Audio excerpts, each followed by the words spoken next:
Tim, you've worked in corporate offices for most of your career, right? Yep. 33 years. God, that just sounds like a long time. Because it is. You know, it's probably longer than many of our listeners have been on this planet. Ouch. So there you go. Though. All right. So, but with that, so in those 33 long years, I think you might have heard your share of corporate speak.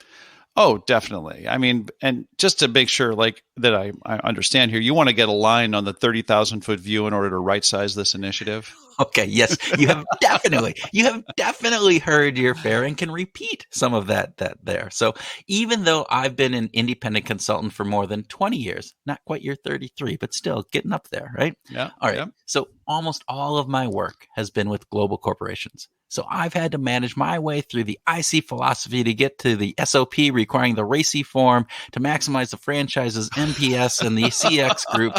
And yeah.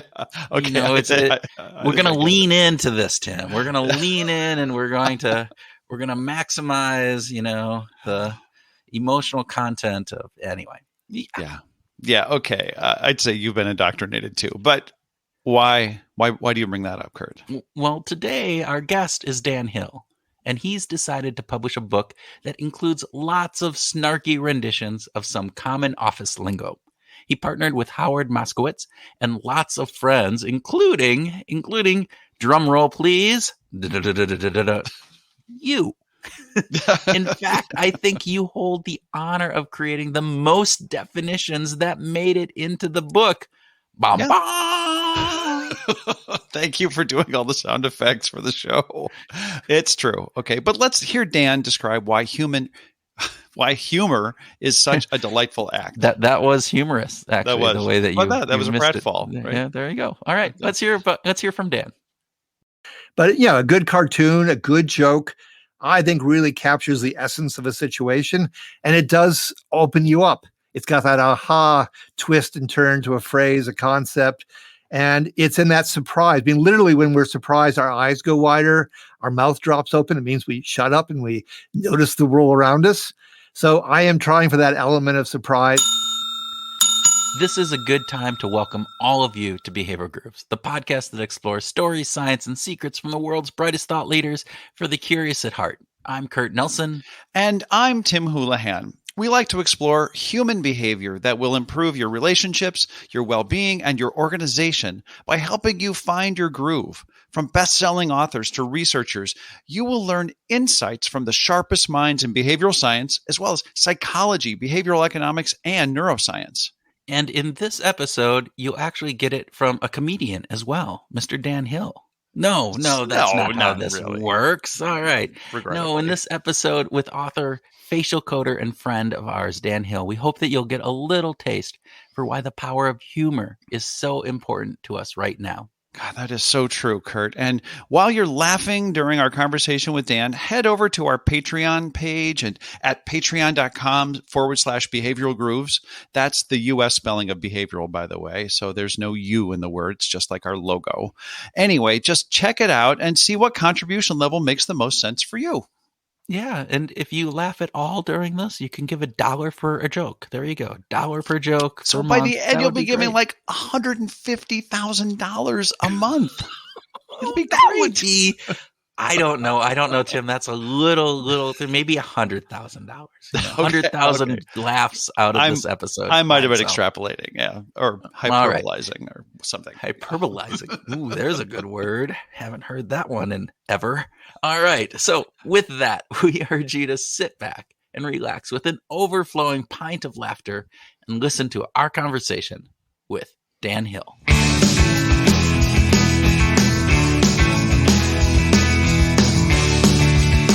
Dan Hill, welcome back to Behavioral Grooves. Absolutely. So happy to be here. We are always happy to talk with you, Dan. We are excited about this one. And, you know, this is one that is dear to my heart. So I'm going to really enjoy this because I think I speak in too much jargon. Anyway, speed round. We always start with our speed round, which is never speedy, but we're still calling it a speed round. So here we go. Travel on a fixed itinerary or none at all when you vacation? Slightly fixed. Slightly fixed. My wife likes fixed. I like free form and as much as I can stuff into my day. We love it. Love it. Okay, dinner with your favorite musician or favorite athlete. Oh my God. Favorite musician. I'd still have to go with Bob Dylan. I know he'd be a cantankerous bastard, but I just still want to talk to him. Yeah. Well, or Lucinda Williams, actually. I adore Lucinda Williams. Oh, Yeah. And she might be more fun.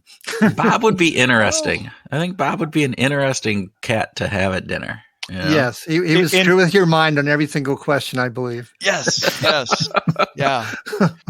Well, one of my favorite Dylan comments was in a documentary where someone said, well, people are getting to know you, through their songs. They're like, how could that happen? That's impossible. You can't get to know me through my songs. He was just like, come on, Bob. And speaking of cantankerous, I'd probably take John McEnroe for the for the sports stuff, because you never know what's going to come out of John's mouth. That's why it's interesting to watch him talk in the U.S. Open. See, I think it would be interesting to have Bob and John at the same dinner table. There you go. We could have a really fun conversation then. That would be great. I just watch the ping pong going, the tennis ball going back and forth between them. That's probably a perfect lead into my book, because it has snarky in the subtitle, and those would be two of the most snarky people you could possibly have to dinner. Truly. We'll get back to that. We want to know. We know that you are a big Beatle fan. You have spent a lot of time studying them. Which is the happier Beatle, John or George? Oh my God! Neither one is particularly happy. Well, I know. I guess they're both dead. I mean, what? Yeah. Come on. I would have to take John, because he was actually very happy when the Beatles made it, because he always promised the group that they would get to the top. The topmost, whatever his little catchphrase was, and he did get him there. And in fact, when the Hard Day's Night album, if you look at all the albums, that's the one album where he really put in the journeyman work. Like 3/4 of the songs are his. So he promised he'd get him to the top. That was their moment to break through. He helped them get there, and he was actually quite happy at that point in the Beatles. Not subsequently, but at that point he was. And he was truly the leader of the band at that point, before Paul wrestled it from him. They were still he and Paul were still collaborating pretty closely though on songwriting, weren't they? They were, but he really took the lead on a lot of those. Oh, that's interesting. Yeah, that's really the album that has his stamp, maybe most of all. Okay. Kurt, I just realized that I just took your question. That's fine. You know what? I can pivot. I can turn. What, I don't know what other jargon there is. He's a generous, big-hearted man, and he's going to live with it. Well, there you go. All right, Dan. Will employees of large corporations be better off reading your new book, or will it just be blah blah blah for them and they don't care? Well, we all need some humor to get through our day, so I would like to think that this will help them endure the soul-sucking jobs they sometimes find themselves in. Well, tell us a little bit. Tell us a little bit about you've written some really serious books, and this one maybe not quite so serious. So tell us about this. It's actually a very serious book masquerading as not a serious book. Okay. Yeah. Sorry to make that. Because let's look at some of the definitions I started out with. The very first one I wrote was diversity in senior management, a short white guy. I mean, the truth of the matter is, if you go back the last 20 years, we've made precious little progress. And the funny thing is, I'm going to close down the executive ranks. I'm not going to allow women can be managers, but they can't be senior managers, and they can't be on the executive board or anything else. So I'm going to close down the funnel upward. And at the same time, I'm going to tell everyone we need to innovate. Yeah. I mean, isn't there a fundamental contradiction there? Yeah, and this idea of diversity being the short white guy as opposed to, all the 6'2" tall executives that are there, because we know that, being tall, you are a much better leader, of course. So, well, we used to joke when I was in corporate life. We were waiting for the next consultant to come, and did he match by within 2 inches the height of the executive who hired him? and usually they did. Okay, but on the other hand, you have been outside of corporate. You've consulted with them, but you haven't actually had a corporate gig for years. Absolutely true. Okay, so where do you get off thinking that you're credible writing this book? That's why I crowdsourced it, so I could get younger people involved who would be, up to date on all of that stuff. So the book actually has 50 contributors, and they're across 4 continents. And that was important to me to indeed bring diversity, because I'm an overeducated white guy who's getting older. And of those 50 contributors, they were all really good except for one, right? And that one was maybe somebody on this podcast. Is that true? No. Tim is actually quite funny and contributed numerous ones. The truth of the matter is I ended up with 50 contributors outside of Howard Moskowitz and myself, but I had about 70 contributors. And so there were 20 people who, I just have to be honest, weren't quite funny enough. They might have had a really good point to make, but they weren't necessarily funny enough to make it into the book, because I had 1,800 definitions, and in the end I went with about the 600 best. Oh my gosh. That's pretty amazing. That is so pretty amazing. We don't have to identify the fact that Kurt didn't even put any in. So, but hashtag just saying. He came in 4th in a 3-person race. It was Dan, I came in 10th in a 3-person race. So don't even start. I mean, that's for sure. So, or another thing that's really central to the book. Definition of boss, bully. Definition of bully, boss. And the reason for that is because that was the impetus of the book. 2 people I talked to in a row who are experts in the field of looking at management said that that's the conservative estimation, that about 20 to 25% of all managers are bullies. And I thought, again, this fundamental contradiction. You are spending billions of dollars in corporate America to improve corporate culture, and yet you have this festering cancer called 25% of my managers are oppressive badasses. Is, I mean, come on, clean up your act. Yeah, it's hard. It's surprising to me, just to get a little bit reflective here, that the number of times that I in my career have run into bad bosses, and it's amazing to me that they do, like, they're so slick at managing up and convincing their senior leaders that they're doing a really good job. And then there's this, I guess, the senior leadership is like, they might be an asshole, but they do a really good job. They get shit done. It's like, no, they're still bullies. That's just bad. And who are you driving away? Because if you know that the pace of change is increasing and you need talent to get to innovation to survive and thrive, I mean, anyone with options is going to get away from a bully. You're right. I haven't been in corporate life for a long time. We got a new boss.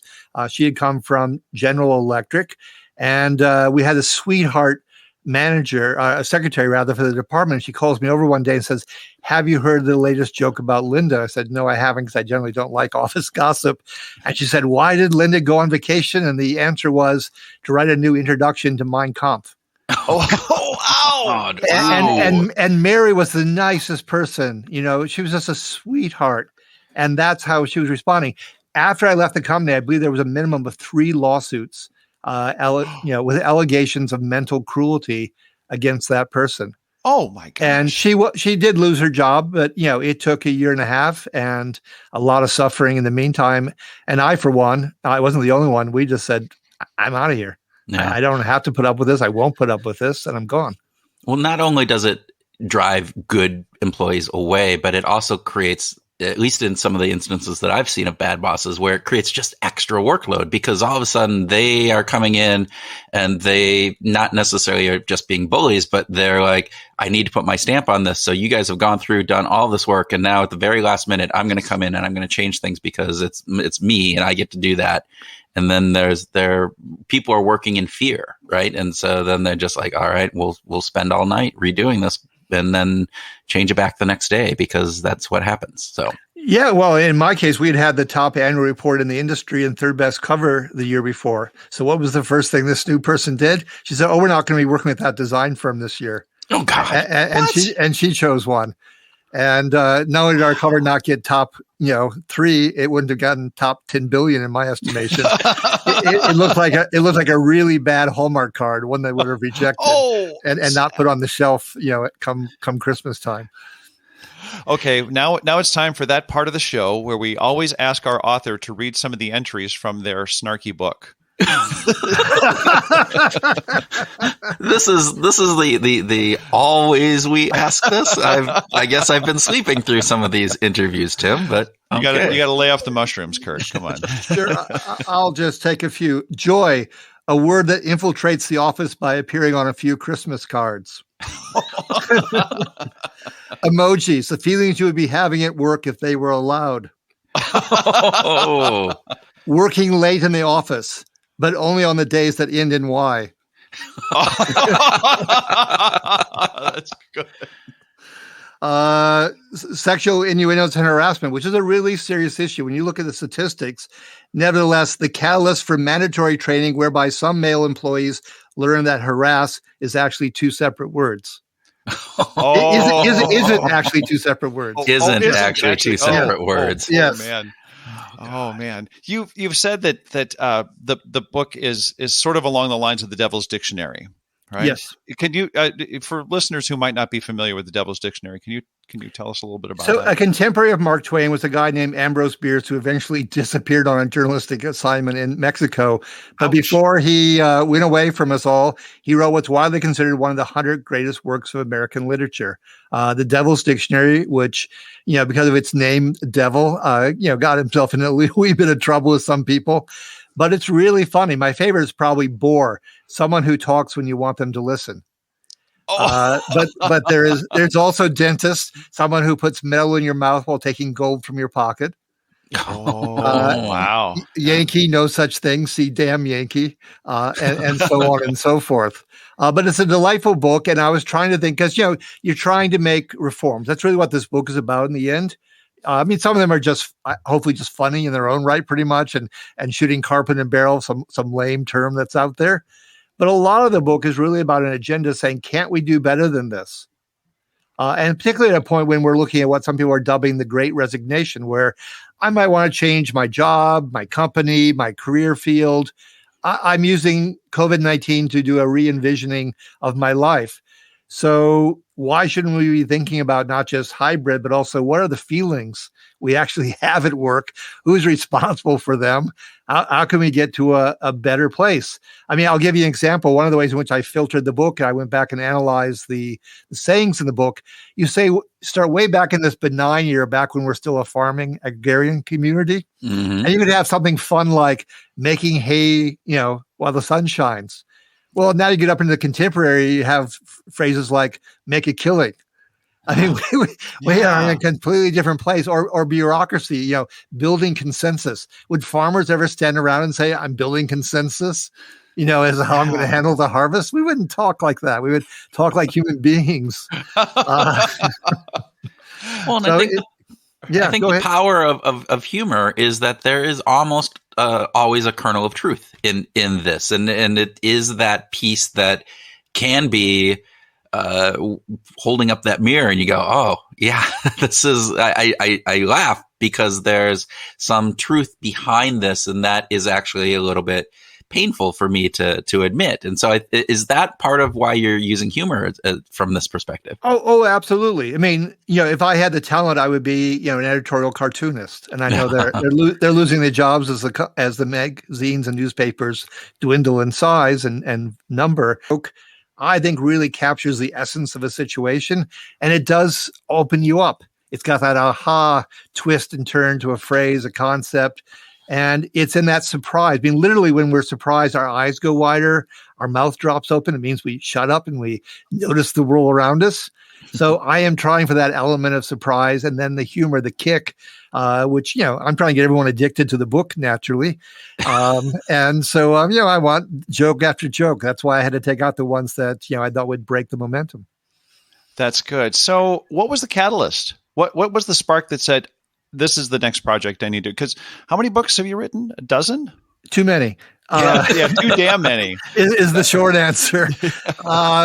It depends. If you throw in 2 terrible novels in high school and college and dissertation and all that, I'd be up to a dozen minimum.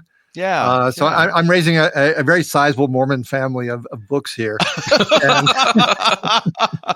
But why? Well, why do this? 'Cause again, Kurt kind of teed this up earlier, but I mean, you've visited really serious topics in the past around, I think about it, like emotionomics and body of truth, are pretty, focused, for lack of a better term, serious books. And then you get to kind of Famous Faces Decoded, a little lighter, but still sort of relying on your expertise. What was the catalyst to do this? Well, I think when you've got the short phrase, the little joke, and it's kind of like Monty Python episodes. My rule of thumb was the longer the sketch went with Monty Python, the less likely it had a good payoff. Uh-huh. The really good ones were short and quick. And I said, you're in a world where there are 80,000 business books on sale on Amazon at the moment.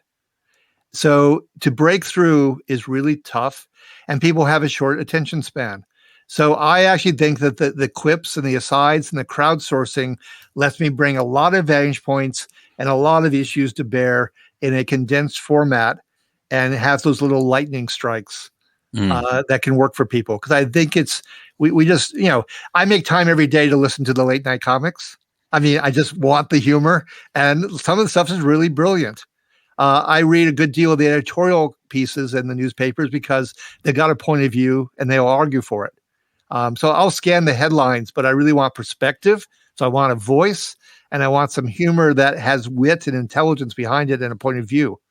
And so that's what the book's after. I mean, I allow people to have their own agendas, because some people were more conservative, some people were more liberal. People had different hobby horses, things they wanted to tackle. And, I tried to make allowances for that. I mean, why not?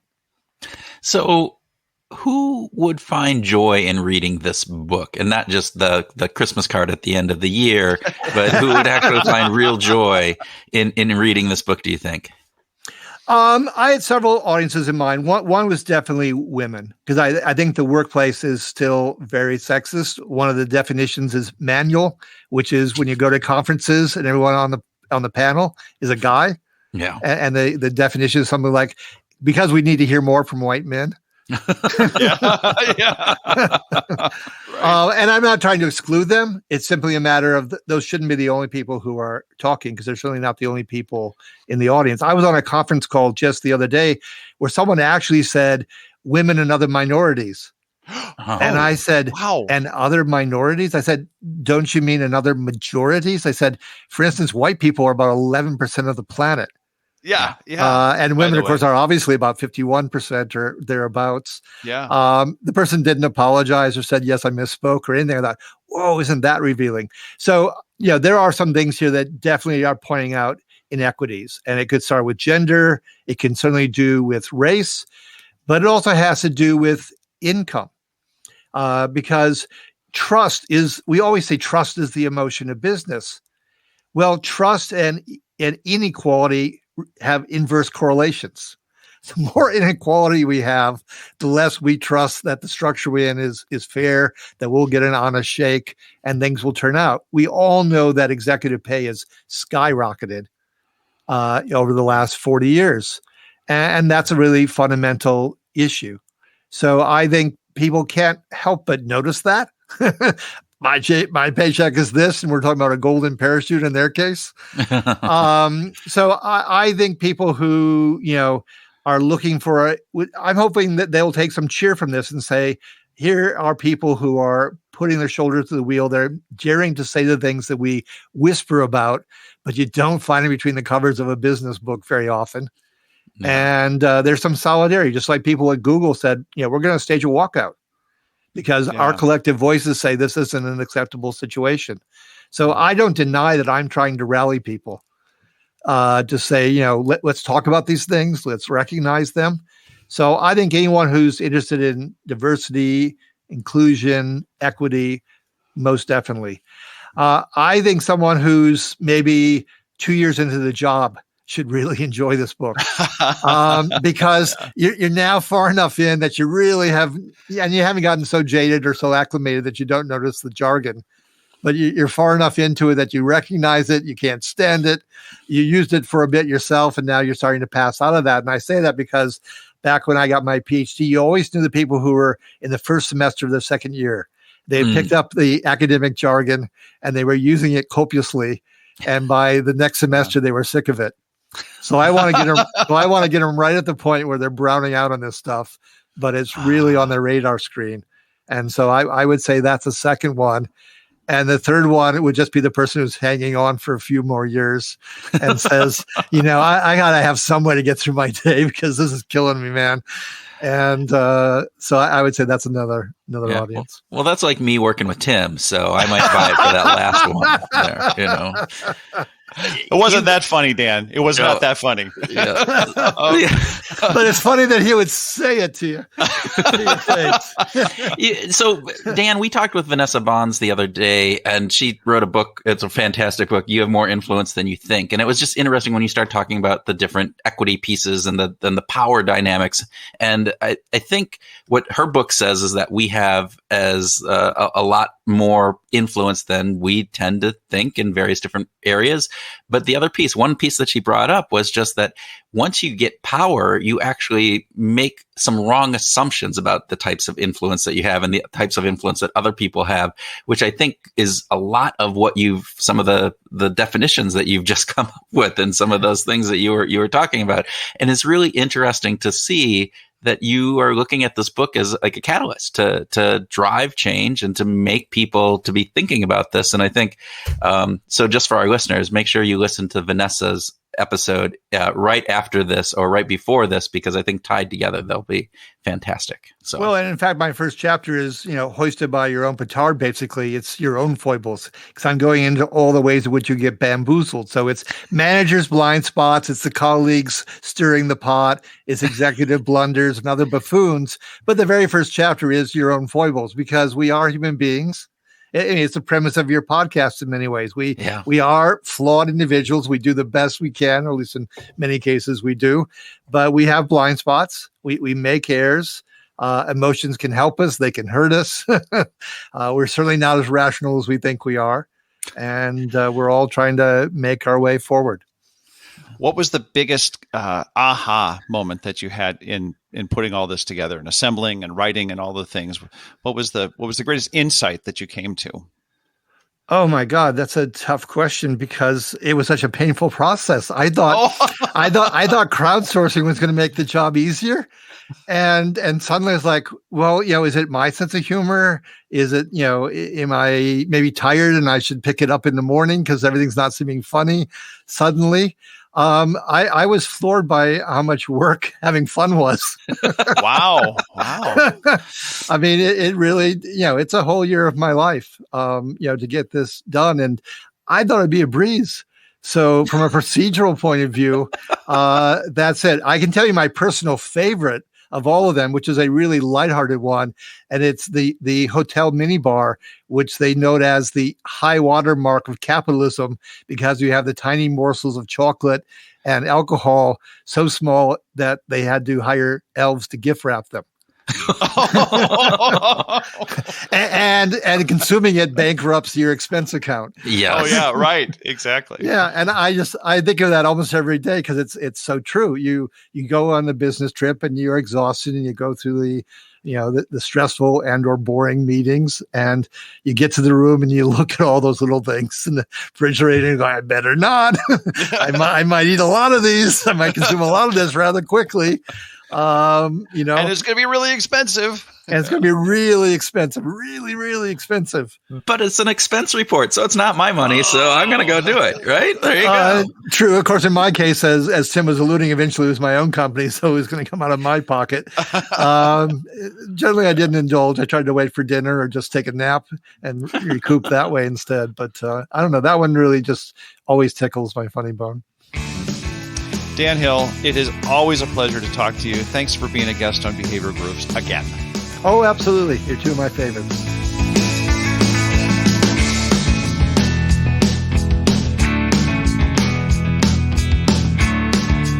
Welcome to our grooving session, where Tim and I talk about our conversation with Dan Hill, have a few laughs at our own expense, and talk about whatever comes into our humor, less brains.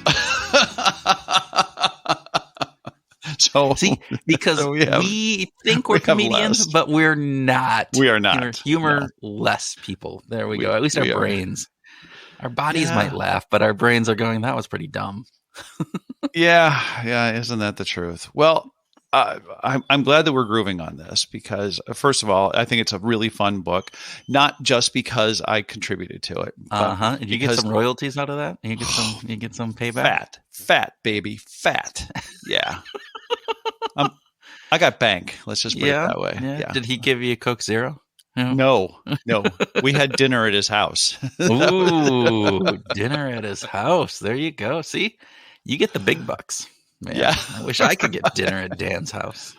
I'm so glad that we're grooving on this, though, because I think it's really important to remind listeners that humor is just really, really important these days, right? It's just something that we have lacked for the last year and a half during the pandemic in the amount that I think we're normally used to getting. I'm pretty sure that my humor quotient is low these days. And I think you're saying that our conversations don't fill your humor quotient up. Is that right? We're just not enough laughs per minute for you in what we're doing here. Well, let's just say that you could do better. Ooh, that was a softball. I just left it out there for you, and you really hit did. That boom all the way across the end zone. Did it end up in right field with the right fielder catching it though?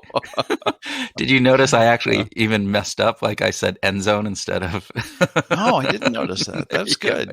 Mixing your metaphors. Football, baseball, softball, all those things. There you go. Anyway, yes, all right. In all seriousness, I think you're absolutely true. I think there has been this underlying stress that we've all been under. There's been all of the factors that go in with the pandemic, all of the elements that we're facing as a nation, as a world, as human beings within this.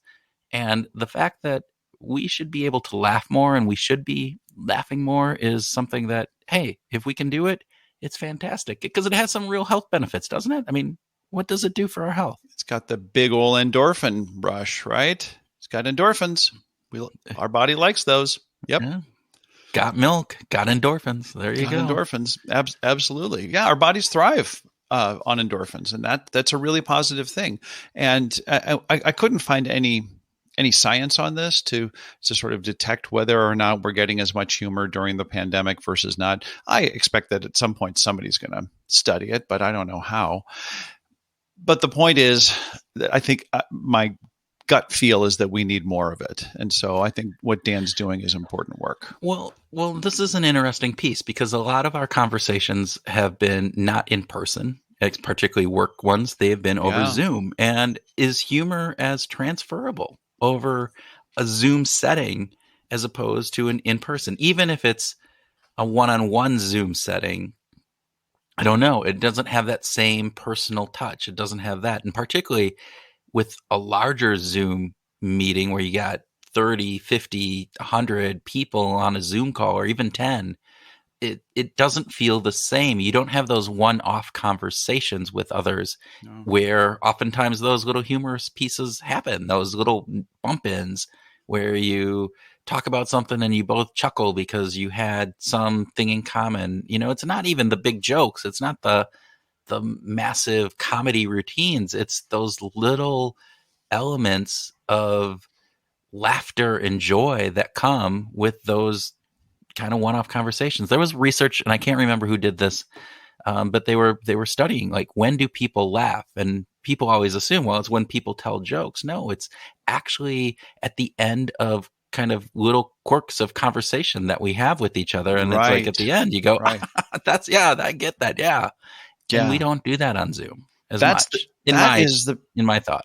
Yeah, that's the big deal. That's exactly it. It's not a big laughter thing at the end of a long story or a clever line. It is with the quips, and we're not getting enough of that. I think that's particularly good. Any other thoughts about this? Yeah, I think the other piece, and particularly as we think about this for work, right, is humor has a role in easing tensions about serious topics. So you have a tension building in the room and somebody cracks a joke or you laugh about something. It kind of, it releases those endorphins and various different pieces of neurochemistry, but it just diffuses the situation. And in these times where there are so many tensions out there in the world, whether that be work related, whether it be, national politics related, whether that be pandemic related, there needs to be that tension release, and we need more humor. And so I think everybody should go out and get a copy of blah, blah, blah and laugh their butts off so they can feel better about themselves. Well, we wrote Leading Human because of the challenges that managers face in managing through chaotic times. And I don't think we really could easily address humor without actually writing a whole book about it. And we're not expert in that area. But I think you're right. Maybe a remedy is just go out and get Dan's book. Yeah. Or watch a good old, Robin Williams comedy routine. Those were fantastic. Yeah. Yeah. Isn't that true? Yeah. Yeah.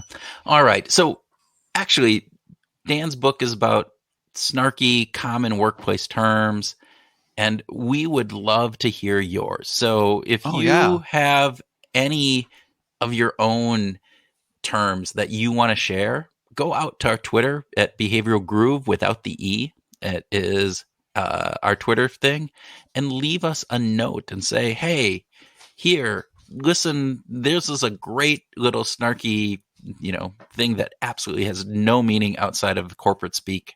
Yeah. Or it has a double entendre or what? Entendre? Did I say that right? Double close enough. Yeah. I think we get it. Yeah. So an example might be like your goal, right? The definition of your goal is that which is instantly unachievable because it was assigned by someone else. Something like that, right? So if you've got clever, snarky definitions for common workplace terms, yeah, exactly. Share it with us on Twitter. I think that would be very, very cool. All right, fantastic. Well, I think that wraps up our grooving session on Dan Hill's blah, blah, blah. Right, Tim? I think it does. Blah, blah, blah, Kurt. Is it? Do we have to say blah, blah, blah before we say our names now? Blah, blah, blah, Tim. I'm not sure. Okay. We are humans, just as Dan describes them, and we are psychological. And sometimes humor can go a long way. And I think that now would be a good time to put it to use. All right. So with that, we encourage you to take some humor with you this week as you go out and find your groove. Nailed it.